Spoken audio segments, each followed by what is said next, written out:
Programa Visão Espírita. Apoio. América Chaves Seguros. Seguro é proteger sua vida e seu patrimônio. Livraria Espírita Verdade e Luz. Desde 1959, divulgando o espiritismo em Ribeirão e região. New Face Centro de Beleza. Há 20 anos trazendo o melhor da beleza para você. E Casa do Açougueiro. O que você procura, aqui tem.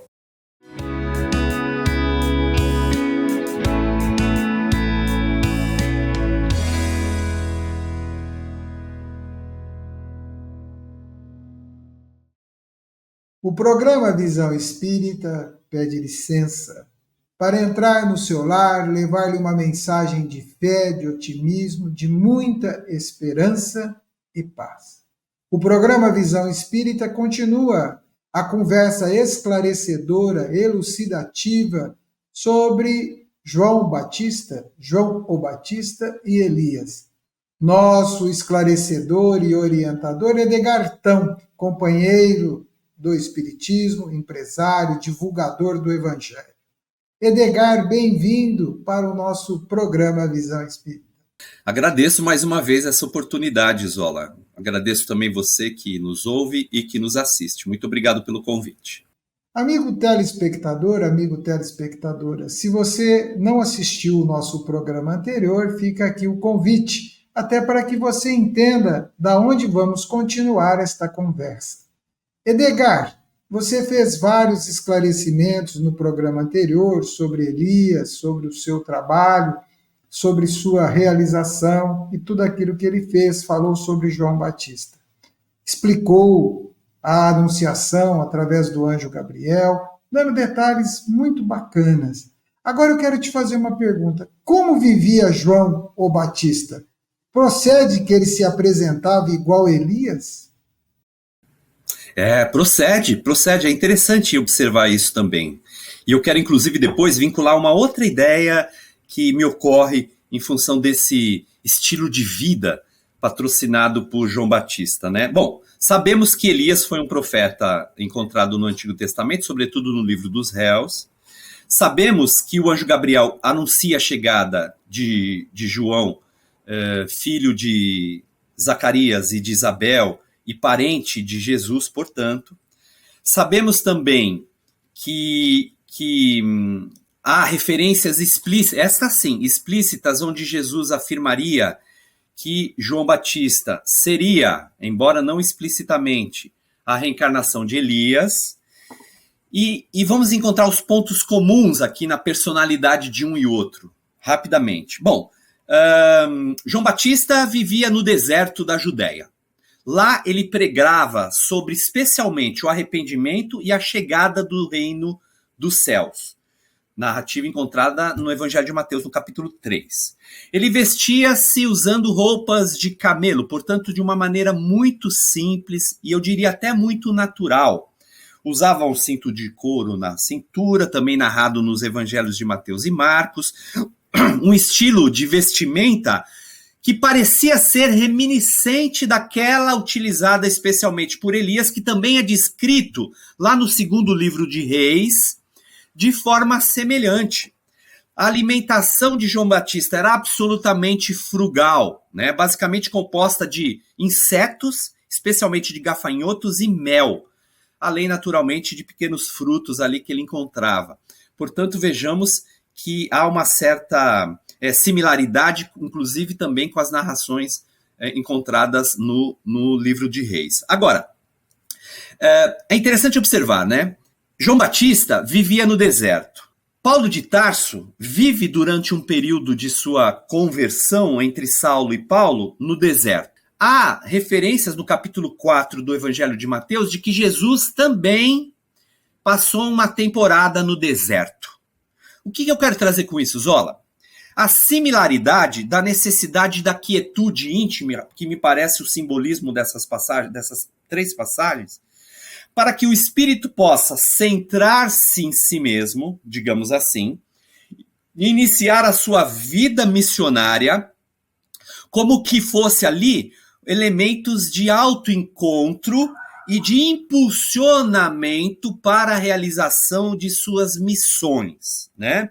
Então, nesse sentido, nós podemos trazer, assim, nessas referências, de que realmente há similitude na intimidade vivencial desse solilóquio, vamos dizer, entre nós, conosco mesmo, particularmente entre essas personagens bíblicas, e Jesus, evidentemente, com Deus.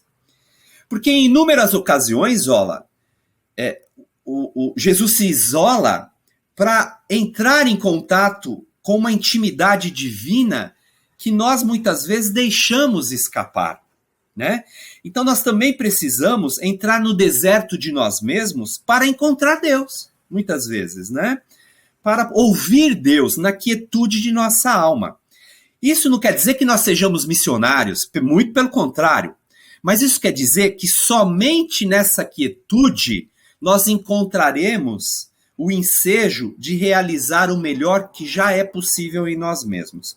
Então, esse estilo de vida promovido por João Batista, encontrado em similaridade por Elias, aliás, e que também de alguma forma era um estilo frugal, saudável,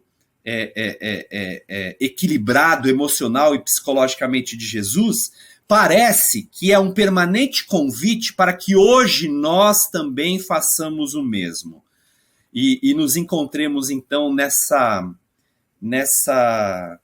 manutenção de um estado de equilíbrio, né? Agora, Zola, para finalizar essa ideia, né? Se há similitude entre o estilo de vida entre Elias e João Batista, há especialmente na missão que eles desenvolvem, né? Quer dizer, Elias também é descrito como um homem que se veste pelo de camelos, lá no segundo livro de Reis, no capítulo 1, versículo 8, né? Elias apresenta uma missão profética, tanto quanto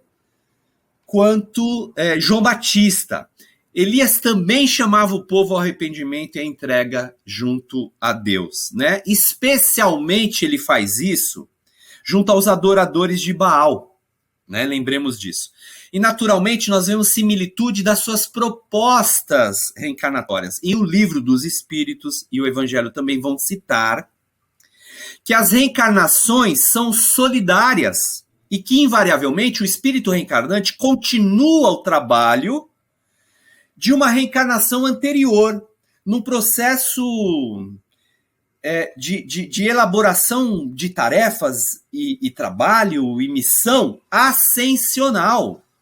Então é muito provável, também aí, analisando sob a ótica espiritista, que João Batista seja a reencarnação de Elias, exatamente porque a missão dos dois ali é praticamente a mesma, mudando circunstâncias e época, mas em termos centrais, é absolutamente a mesma, Zola.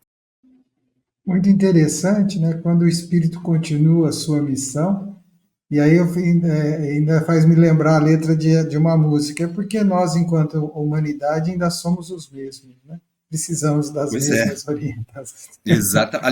Aliás, Joana Diante vai dizer isso numa interessante lição, né? Ela vai dizer que o que nós desenvolvemos foram os avanços tecnológicos científicos, porque essencialmente as necessidades morais e éticas humanas são as mesmas. São as mesmas. Por que Jesus foi batizado por João Batista? E qual o significado do batismo? Essa questão é muito significativa, Zola. Tremendamente significativa, né? Vejamos aqui. Quando Jesus vem a João Batista para ser batizado, Zola, João inicialmente tenta impedi-lo, né? Dizendo que ele mesmo não deveria batizar Jesus, mas sim ser por Jesus batizado, né? E Jesus vai responder, anotação lá em Mateus, capítulo 3. Jesus vai responder ao Batista dizendo: deixa por agora, porque é preciso que assim cumpramos toda a justiça. Então, há um movimento simbólico aí também interessante e de vaticínio que foi promovido no Velho Testamento, dizendo que o Messias haveria de ser igualmente batizado na água para que pudesse receber a força da divindade, vamos dizer assim, né? Que simbolicamente, aliás, é representada pela chegada daquela pomba narrada no Evangelho, e a voz que se ouve no céu. Este é o meu filho bem-amado, ouvi-o, né? Num grande fenômeno auditivo ao alcance de todos, que mais tarde Allan Kardec explicará com profundidade em O Livro dos Médiuns, né? O fenômeno da voz direta, extraordinariamente, cuidadosamente estudado mais tarde, demonstrando lá no Livro dos Médiuns aquilo que a gente no programa anterior disse, né, Zola? Sobre milagres, sobre o entendimento das leis naturais, etc, etc. Então, João Batista batiza Jesus como que permitindo que Jesus, a partir dali, recebendo o Espírito Santo, né, pudesse iniciar a sua vida ministerial. E assim, de fato, se dá, né? Muito embora a ideia do batismo hoje esteja associada à ideia da liberação do pecado, da aceitação da espiritualidade ou da religião para determinadas correntes filosófico-religiosas, Jesus não tinha pecado algum, portanto, ele não haveria de ser batizado sob essa ótica, mas especialmente sob a ótica de unicidade, da identidade ainda mais explícita com Deus, para que a sua missão, portanto, se integrasse.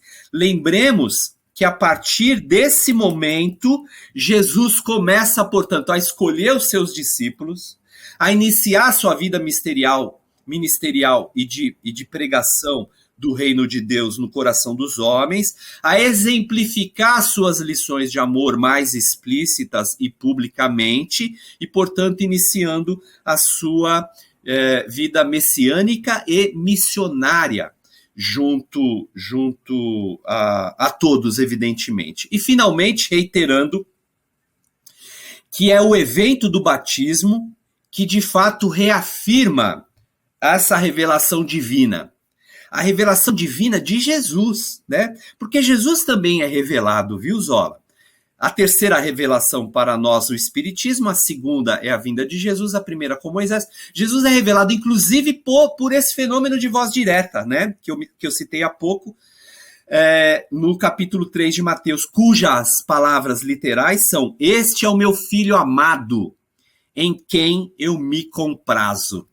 É como se Deus, no fenômeno de voz direta, dissesse o que Jesus diria mais tarde: eu e o Pai somos um.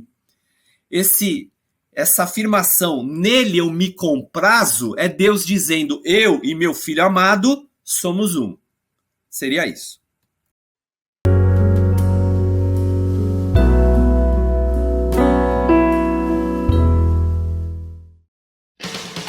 Quinquagésima-primeira Feira do Livro Espírita de Ribeirão Preto, 5 a 14 de julho, na Praça 15 de Novembro. Grande variedade de obras espíritas com descontos de até 60%. Palestras e arte espírita todos os dias às 19h30. Conheça o Espiritismo, uma nova visão do mundo e da vida. Visite a 51ª Feira do Livro Espírita de Ribeirão Preto, 5 a 14 de julho, na Praça 15 de Novembro.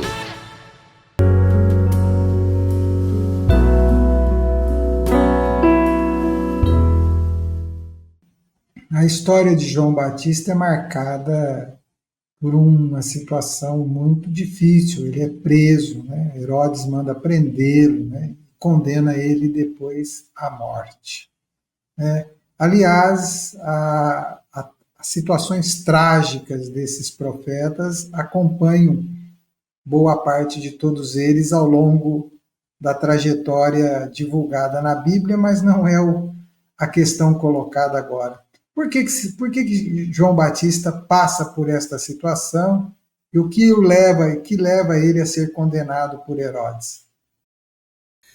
Zola, há hoje teorias espíritas que vão também cruzar a maneira de morte, né?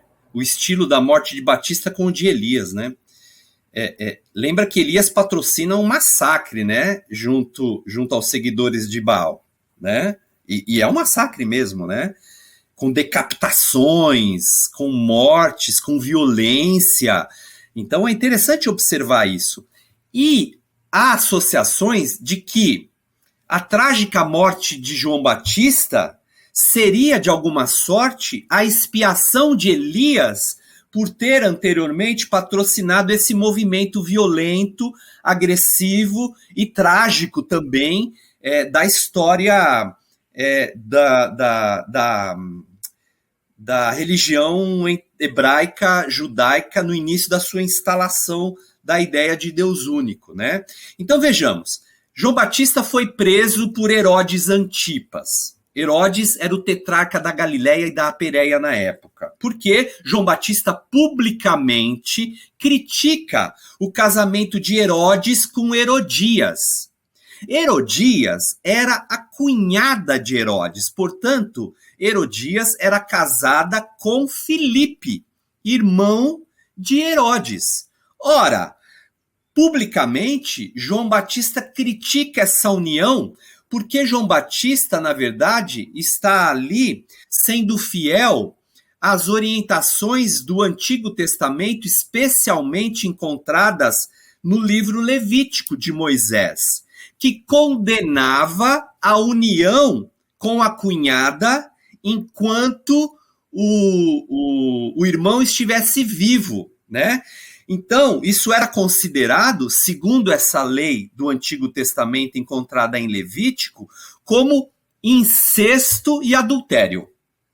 João Batista, coerente com a sua firmeza e energia nas tradições religiosas, critica isso publicamente e ofende Herodes, mas, sobretudo, ofende Herodias especialmente, que não queria ser vista por uma mulher infiel.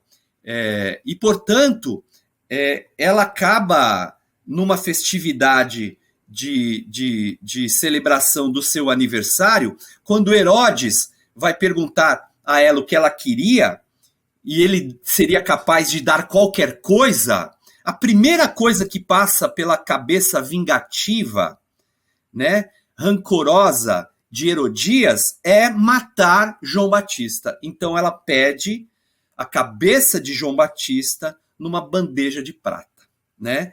João Batista, portanto, é preso e mais tarde decapitado, cumprindo ali o desejo de Herodias, ainda que não fosse uma ideia originalmente promovida por Herodes. Lembremos disso. Agora, mais uma vez, eu quero fazer uma outra analogia com o Novo Testamento aqui, com o julgamento de Jesus, quando Pilatos lava as mãos, né? E acaba permitindo que o povo judeu sacrifique e crucifique Jesus, né? Herodes, de alguma forma, também faz isso, né? E me parece, Zola, que há aqui uma interessante consideração. Muitas vezes, nós mesmos, eu gosto de trazer essas ideias para o nosso contexto atual, né? Nós mesmos somos omissos diante da defesa e da coerência religiosa, doutrinária que a gente abraça. E isso não vale em relação a essa defesa do espiritismo, né? Ou a defesa de Jesus. Eles não precisam da nossa defesa, né? Não é isso. Mas, sobretudo, de quantas vezes nós nos omitimos, permitindo que determinadas injustiças sejam promovidas ali, ao nosso entorno, né? Entre nós, e a gente finge que não vê, né? Ou deixa a coisa acontecer, lavando as mãos e sendo, de alguma forma, coadjuvantes nessas situações todas. E por que eu digo isso? Porque quando Kardec trata desse tema sobre o bem e o mal no Livro dos Espíritos, os espíritos vão dizer: não basta não fazer o mal, é preciso fazer todo o bem ao nosso alcance. Porque se não fizermos o bem e o mal se perpetuar de alguma forma, nós seremos também, de alguma maneira, por ele responsável, Zola. Então é algo que a gente pode pensar e avaliar nesse contexto, trazendo as questões simbólicas para esse estudo do momento, então, Zola. Bem, Edgar, caminhando aqui para a nossa para o nosso programa, nós vamos agora perguntar: nos centros espíritas, nas sociedades espíritas, existe batismo? Né? E qual é o significado do batismo na atualidade? Bom, lembremos que o Espiritismo ele não patrocina nenhum tipo de sacramento, na verdade. Não só o batismo, mas todo e qualquer sacramento, né? Então não há, por exemplo, casamentos espíritas, batismos espíritas, primeira comunhão, crisma, por exemplo, né? O Espiritismo não se estrutura em torno de movimentos sacramentais ou litúrgicos, né? Na verdade, não obstante o simbolismo desses sacramentos para a expressiva e sensível e importante religião católica, isso não, e também a protestante em algumas correntes, isso não se dá dentro da doutrina espírita, né? O batismo, essencialmente, é preciso ser visto, portanto, como um símbolo de união entre nós, criaturas humanas, e Deus, além da união entre as criaturas humanas e a religião que elas professam. Lembre-se que nas religiões protestantes só se é considerado como irmão em crença depois do batismo. Então, todo protestante, de uma forma geral, ele deve ser batizado para que seja considerado, abraçado pela comunidade religiosa. Então, há aí também uma ideia de pertencimento a um espaço religioso importante. No catolicismo também, né, há uma ideia de união com Deus, de também pertencimento, mas sobretudo ali uma ideia de liberação de pecados e de partícipes de uma comunhão com Deus que, num primeiro momento, permitiria a salvação da alma. Tanto que a ideia do paganismo, né, daquele indivíduo que não é batizado, ele não é pagão, logo ele não comungará das felicidades celestes. O Espiritismo naturalmente não compreende as coisas dessa maneira, ela entende que a união com Deus se dá pela nossa intimidade, comunhão com os propósitos divinos, com o nosso desejo de espiritualizarmos-nos, de humanizarmos-nos em sentimento, em verdade. Jesus já promovia isso, dizendo que nós deveríamos ser batizados em verdade e em espírito, né? Para que pudéssemos adorar a Deus em verdade e em espírito. Embora o rito seja algo muito presente nas religiões, por uma questão de fortalecimento de comportamento, no Espiritismo também não há nenhum tipo de ritualística. Embora muitas vezes, é claro, a gente vê uma ou outra inclinação para a manutenção de determinados comportamentos condicionados no decorrer do tempo, e eu diria que isso é muito natural em qualquer movimento religioso, etc. Não é? Mas, de uma forma geral, o batismo pode marcar, assim, portanto, o início de uma jornada espiritual, né? De um processo de autoencontro espiritual que, naturalmente, acaba por permitir que a criatura se ligue espiritualmente com um propósito superior.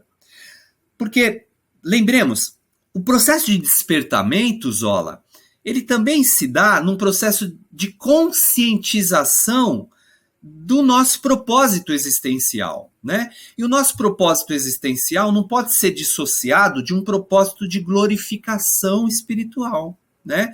Portanto, nós temos uma destinação gloriosa. Nós todos, espíritas, católicos, umbandistas, budistas, ateus, agnósticos, não importa. A criatura humana, ela é destinada à glória, à felicidade divina, independente da religião que ela abraça. Religiões são expressões da espiritualidade no coração humano e elas se fortalecem e se enfraquecem no decorrer das épocas. O que não se enfraquece é essa destinação que nós naturalmente temos ao encontro de Deus. Portanto, para o Espiritismo, o batismo é desnecessário, muito embora seja absolutamente respeitado por nós, né? Eu vim de berço católico, fui batizado, você também muito provavelmente, e muito provavelmente a maioria das pessoas que participa aqui conosco desse programa Visão Espírita. Então vejamos que essencialmente, a busca de união com Deus é o batismo espiritual que nasce em nossos corações, que possibilita a nossa caminhada nessa trajetória ascensional evolutiva, eu diria ainda para nós, infinita e de alguma forma inalcançável no momento. Edgar, o programa Visão Espírita chega ao seu fim. Nesses 2 programas, nós conversamos um pouco sobre João Batista e Elias, e permeamos muito sobre a trajetória de Jesus, interligando e mostrando os pontos de convergência e de similaridade. Nós te agradecemos imensamente pelo carinho, pelo estudo, pela fala alegre, de olhar brilhante, e pedimos que você deixe sua mensagem final ao nosso amigo e amiga telespectador. Bom, mais uma vez eu agradeço o carinho e generosidade de sempre conosco, viu, Zola? E agradeço especialmente também você que participa do programa Visão Espírita, que está sempre presente, procurando nos ouvir, aprender, estudar, dizendo que aqui é um caminho, né, amigos? É mais um caminho que nós propomos aqui para que possamos facilitar esse encontro de nós com aquilo que acreditamos, com aquilo que buscamos, com a defesa, sobretudo, dos valores crísticos que Jesus tão profundamente ensina e explora como o código de conduta ético-moral indispensável a toda criatura. Vamos pensar nisso, portanto. Agradeço muitíssimo a participação de vocês, esperando reencontrá-los oportunamente. Muito obrigado. Obrigado, Edgar, amigo e amiga telespectadora. Olhando para dentro do seu lar, no convívio de todos os seus, faça das suas iniciativas e de suas atitudes, da sua fala, do seu comportamento, um exemplo. E que este exemplo esteja repleto de bondade, equilíbrio e paz, mostrando que Deus faz parte das suas escolhas e dos seus caminhos. Até o próximo programa Visão Espírita. Programa Visão Espírita. Apoio. América Chaves Seguros. Seguro é proteger sua vida e seu patrimônio. Livraria Espírita Verdade e Luz. Desde 1959, divulgando o espiritismo em Ribeirão e região. New Face Centro de Beleza. Há 20 anos trazendo o melhor da beleza para você. E Casa do Açougueiro. O que você procura, aqui tem.